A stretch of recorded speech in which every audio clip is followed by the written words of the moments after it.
So my people, if you see me in Jarabia, it means that we are going to deal with the weightier matters. If you see me in Jarabia today, my Jarabia is beautiful. Matters Day, Imam Masood Abdallah has been arrested. This is an imam that his video went viral on the aspect that people were speaking against Prophet Muhammad so hard, and this imam couldn't take it. He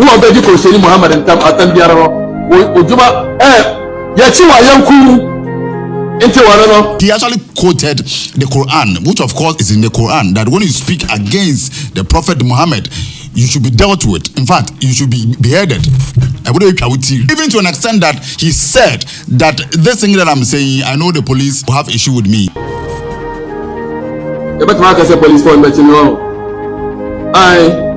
In your religion, in your books, in your holy books, it is there. Should somebody speak against your leader, the person should be dealt with.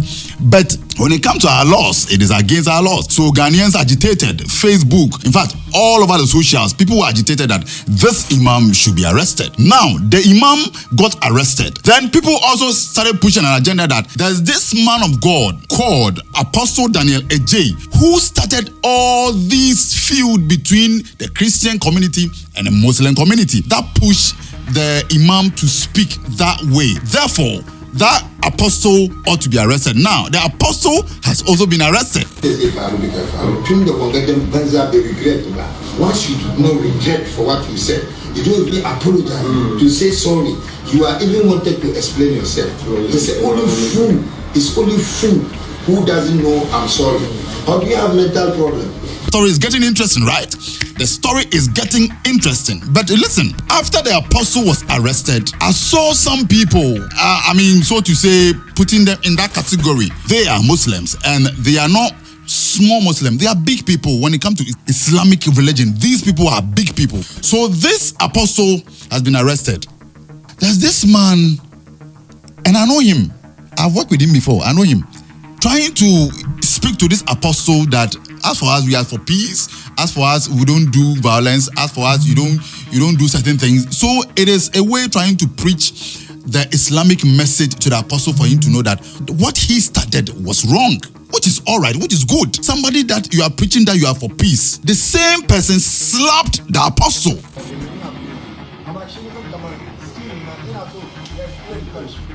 Hello?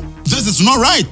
This is not right. Because if all of us are preaching peace, the key word is peace, because you mentioned that you are for peace. So if you are for peace, why would you then slap somebody who quote unquote spoke against Prophet Muhammad? And the time you were slapping this guy, you slapped this guy in an area that we term it to be security zone. Security zone. So it means that security people were there looking at you slapping this man, which is not right. Because if you are for peace, you shouldn't go ahead and slap this man. And amazingly, when he slapped the man of God, people around were laughing. So it means that they were happy that the guy has been slapped. So if you claim you are for peace, why would you even start violence in the area that is a security zone? It means that you don't even respect the security zone in which you find yourself. You don't respect it. You don't give a hoot about the security zone in which you find yourself, because you are preaching peace. If you are preaching peace, why would you slap somebody in an area that is a security zone? So Ghanaians are asking questions. Ghanaians kept on asking questions.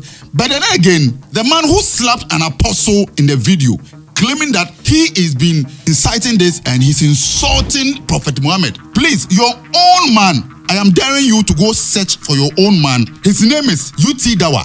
That guy ought to be arrested as well.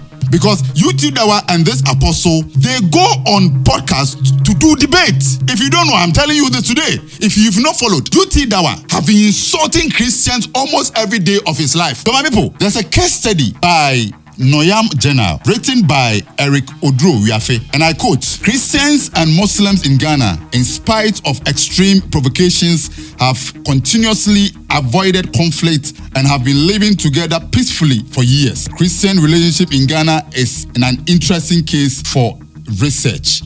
This is the journal which was written by Eric Odro Wiafe, that we've been living peacefully despite how we provoke ourselves. Still, we live as brothers and sisters. So why now? What is happening now?